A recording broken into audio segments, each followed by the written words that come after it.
Call me Ishmael. Some years ago, never mind how long precisely, having little or no money in my purse and nothing particular to interest me on the shore, I thought I'd sail about a little and see the watery part of the world. Whenever I find myself growing grim about the mouth, whenever it is a damp, drizzly November in my soul, then I account it high time to get to sea as soon as I can. There now is your insular city of the Manhattoes, belted around by wharves as Indian isles by coral reefs. Commerce surrounds it with her surf. Right and left the streets take you waterward. Circumambulate the city of a dreamy Sabbath afternoon. Go from Corlear's hooks to Quenty's slip. What do you see? Posted like silent sentinels all around the town stand thousands and thousands of mortal men fixed in ocean reveries. But these are all landsmen of weekdays pent up in lath and plaster, tied to counters, nailed to benches, clinched to decks. How then is this? Are the green fields gone? Does the magnetic virtue of the needles of the compasses of all those ships attract them thither? I went on.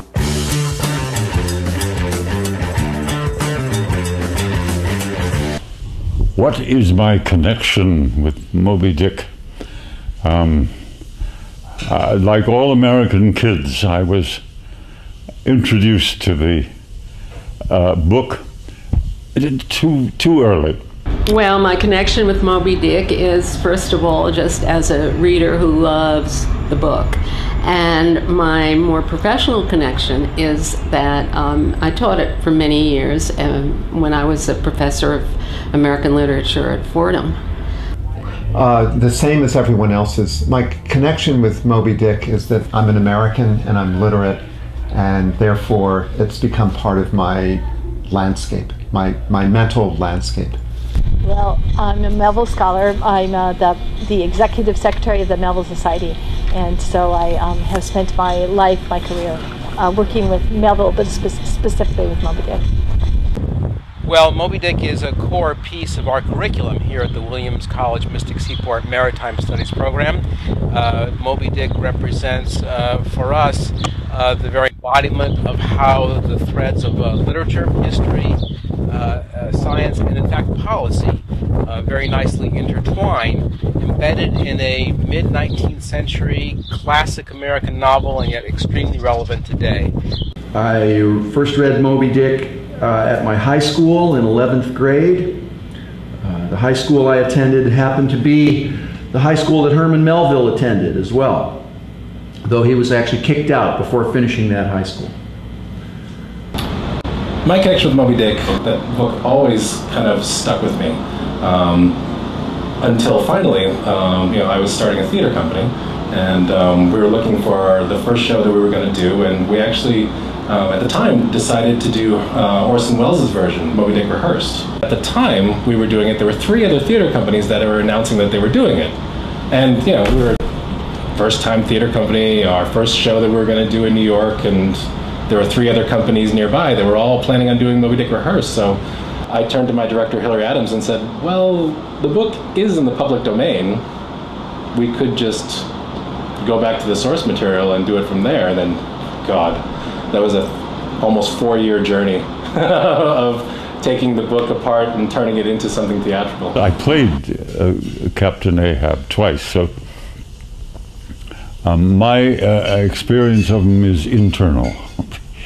Difficult perhaps to express, but I had to absorb this man as a character, and was one of the great experiences of my life. It was the first book I read as I prepared for my new career as president of Mystic Seaport, and it was fantastic.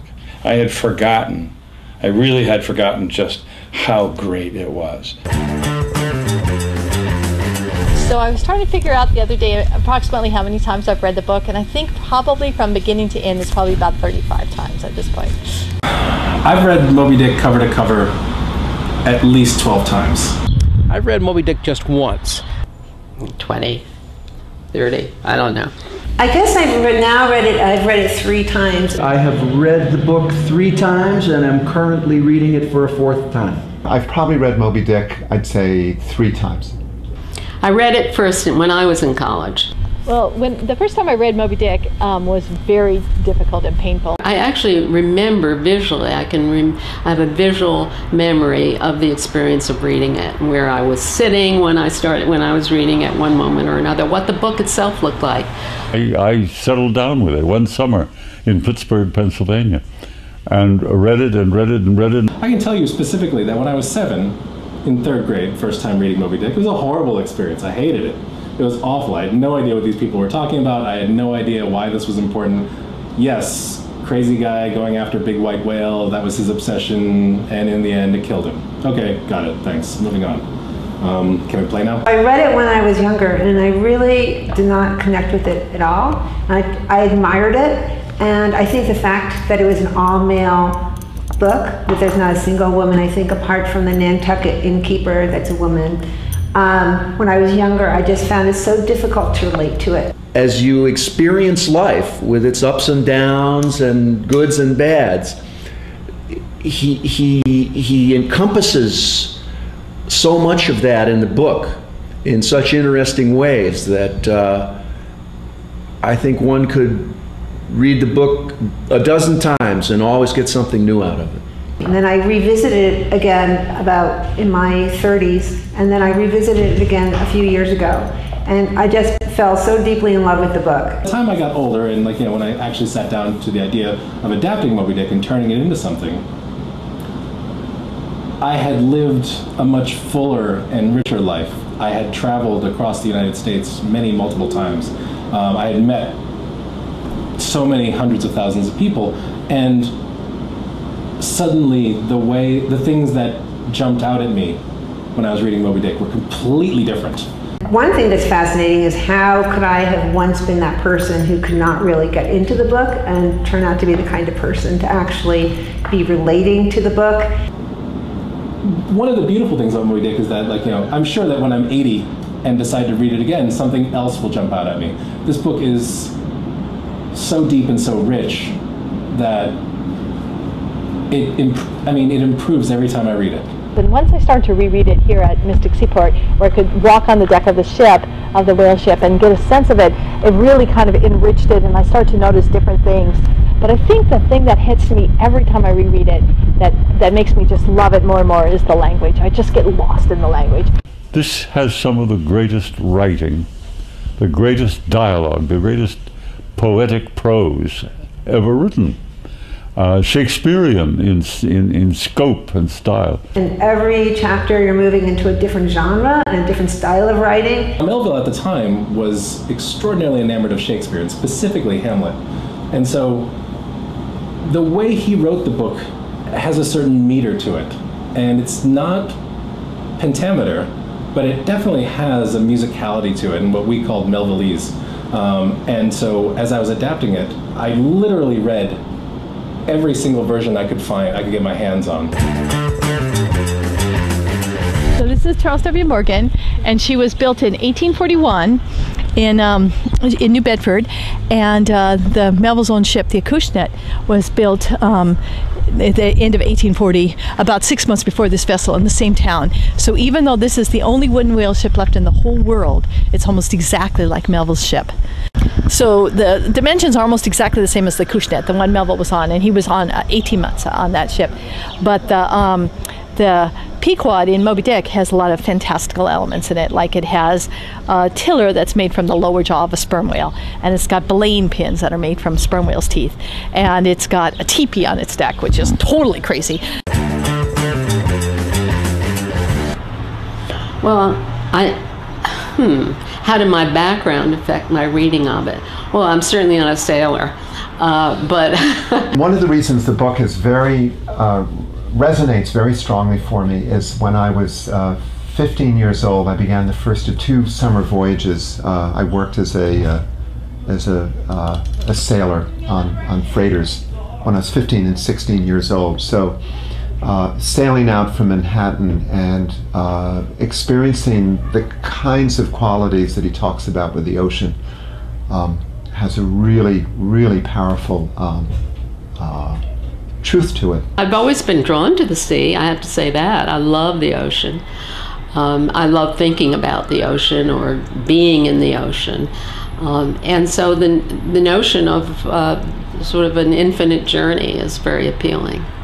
When I was a child, my father had been a sailing ship captain. He had sailed twice around the world on a square-rigged ship as the first mate. And then when I was 16 and my sister was 15 and my brother was 10, we left to sail around the world on a small boat, a 38-foot boat, and we spent 3.5 years at sea. I didn't actually go to high school. I spent time at sea. And then when I went off, I always loved books before that. And when I went off to college, I had gone ready to study Henry James because I thought he would be my favorite author. And my major professor said, with your background, you should study Melville. And I said, oh, okay. And I started reading Melville, and now I can't imagine having done anything else. I think that Herman Melville and I had some things in common, being in the same area and going to the same school. So I was also interested in sailing and fishing and things to do with water. So I think I came to it predisposed to accept it in a positive way. I saw whales when I was at sea, off in the mid-Atlantic area, and then I think when we were off the coast of Brazil. So dolphins, whales, drunken sailors, the tedium of life, the kind of fear, the dangers, anything of that sort that Melville was indicating rang absolutely true to me. It wasn't like reading a novel. It was like meeting a brother. But one thing that it has always kept with me is that it's always been a touchstone for me. It's always been something that I've gone back to. It's always been something that I've held in my growth as a human being on, what it means to be a man and what it means to be alive on this earth. I think there are 4 or 5 narratives you encounter in your life that really become part of your map and part of how you establish a way to navigate through the world of ethical and existential choices. So Moby-Dick has become one of those.